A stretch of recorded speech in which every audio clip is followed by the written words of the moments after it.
Hi, this is Karen from copywritingcourse.com and marketingwords.com, and I've got some advanced headline techniques to show you here.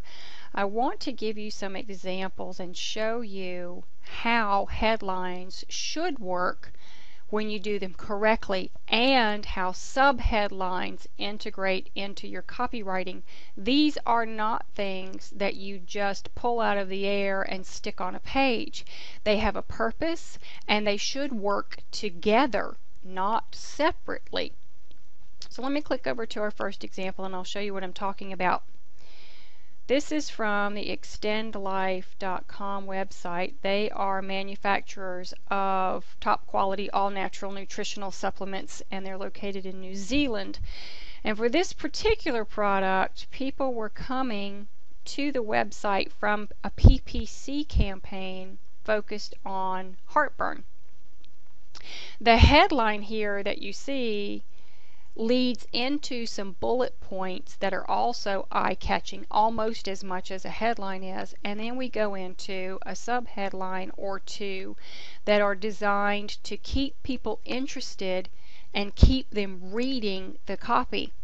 What a lot of people don't realize when they're writing headlines and subheadlines is that they are, or they should be, geared to work together. You don't just pull them out of the air. They're supposed to be in coordination with one another. They are also supposed to keep people interested in what you're reading, because so many people these days will read headlines, bullet points, and subheads, and that's about it, other than captions with photos or what have you, because they're so busy.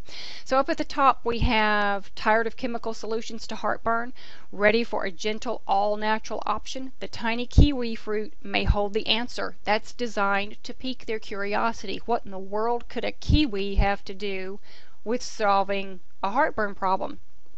So then we get their attention again with the did you know, which is a wonderful way to do this because people are curious. And anytime you ask questions, there's a physiological reaction that happens in your brain, and your mind immediately starts chugging away trying to find the answer to the question. So it's a very engaging way to write copy. We go through these bullet points, and one of them ties back into the headline. The one down here, the tiny kiwi fruit has some amazing yet little known properties that can tackle heartburn. So that keeps them interested as well. Down here you see another headline, caring for your core outside and in. Okay, we were just talking about heartburn. What has that got to do with my core? So that also is designed to pique curiosity. And they keep reading. As we scroll down the page, you see it's not just about being able to go regularly. Well, that sounds like it's a digestive thing. And you begin to explain to them that their heartburn really isn't heartburn, it's part of a digestive problem. So all of these headlines are working one in hand with the other to guide the reader down the page. Let me show you another example. This happens to also be a nutritional supplement. This is called Nutrim, and it is an oat-based product designed to lower cholesterol. And let's follow down the page. As a matter of fact, let's don't even look at the copy in the middle. I want you to see how this works. Let's just read the headlines and the subheads and see if you still get the point. You should. Nutrim lets you lower LDL cholesterol with no side effects and no drug interactions. It seems so simple. You need to lower LDL cholesterol. Once you start investigating your options for reducing bad cholesterol, you quickly find enough contradictory information to make your head spin. Nutrim uses the power of oat bran to naturally lower your LDL cholesterol. You're getting the story in a synopsis, in summary form, when you just read the headlines and subheadlines, and that's the way it should be.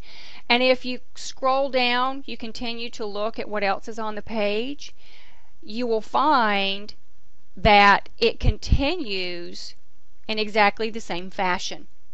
And that's the way your headlines and subheadlines should work together. Don't just pull one out of the air because you want to say something in this paragraph that you weren't talking about in the previous paragraph. You have to do some planning in order to get your page to make sense and flow the way that it should, and be presented in a logical order, the way that your reader is thinking as they're going through the process of discovering information about your product or service. If you want additional information about this and other type of copywriting, you can click over to copywritingcourse.com. There's a lot more stuff like this that you can find, in addition to being able to create natural sounding search engine copy that also causes your site visitors to take action, as well as increasing your search rankings. You can find that over at copywritingcourse.com. I hope you've enjoyed these few little headline tips. This is Karen Thaxton, and I'll catch you next time.